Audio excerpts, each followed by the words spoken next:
گزشتہ ہفتے کے اختتام پر اہم پیش رفت ہوئی۔ معیشت سے گھبرائے اور سیاسی بوجھ کے شکار حکومتی اتحاد نے اس بوجھ کو اتار پھینکنے کا ارادہ کیا تو پشاور میں بیٹھے بظاہر کور کمیٹی سے مخاطب کپتان نے موقع غنیمت جانا اور جلد بازی میں لانگ مارچ کا اعلان کر دیا۔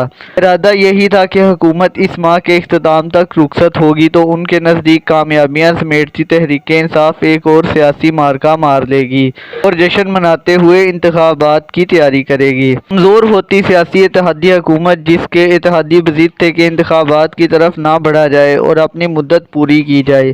مسلم لیگ نون کی اس منطق پر ایمان لے آئی تھی کہ اصلاحات کے ساتھ ہی کم سے کم مدت میں انتخابات کرا دیے جائیں، مگر عمران خان صاحب کے لانگ مارچ کے اعلان نے مسلم لیگ نون اور اتحادیوں کو سیاسی موت سے بچنے کے لیے آئینی مدت پوری کرنے پر آمادہ کر لیا۔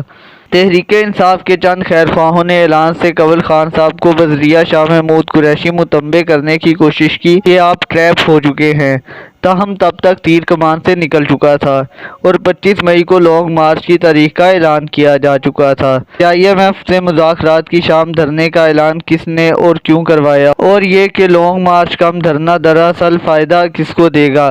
خان صاحب نے اپنی ترکش کا آخری تیر بہت پہلے نکال لیا ہے، یا یوں کہیے کہ آخری پتہ بہت پہلے کھیل لیا ہے۔ اب ناکامی کی صورت میں حکومتی اتحاد اگلے 1.5 سال بخوبی گزار سکتی ہے، جبکہ کامیابی کی صورت میں پاکستان میں حکومتیں جتھوں کی طاقت سے بدلنے کا رواج پڑ جائے گا۔ نون لیگ اور اتحادی مقتدر حلقوں سے صرف 2 ضمانتوں کے متقاضی ہیں۔ ایک، پیٹرول کی سبسڈی کے خاتمے کے اعلان کے بعد اگر مقتدر قوتیں تحریک انصاف کی دھرنے سیاست سے بلیک میل ہو گئیں تو کیا ہوگا، اور دوم یہ کہ معاشی مسائل کا حل موجودہ حکومتی اتحاد کرے تو پھل کوئی اور کھائے، ایسا کیسے ممکن ہے؟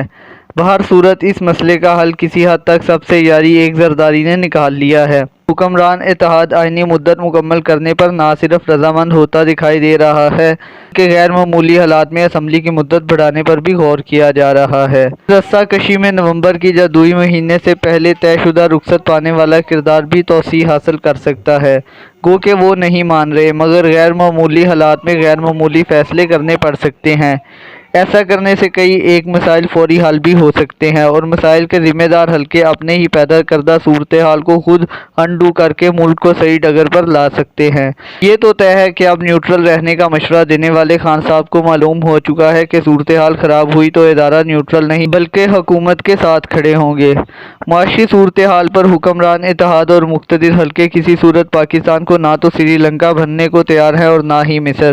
دوسری جانب تحریک اسکوائر کی خواہش رکھنے والے ایک نیوکلیئر ریاست کی حساسیت کو یا تو نظر انداز کر رہے ہیں یا انڈر ایسٹیمیٹ۔ بہر صورت آنے والے دنوں میں ادارے ہوں یا سیاسی جماعتیں، یہ فیصلہ سب کو کرنا پڑے گا کہ سیاست بچائیں یا ریاست۔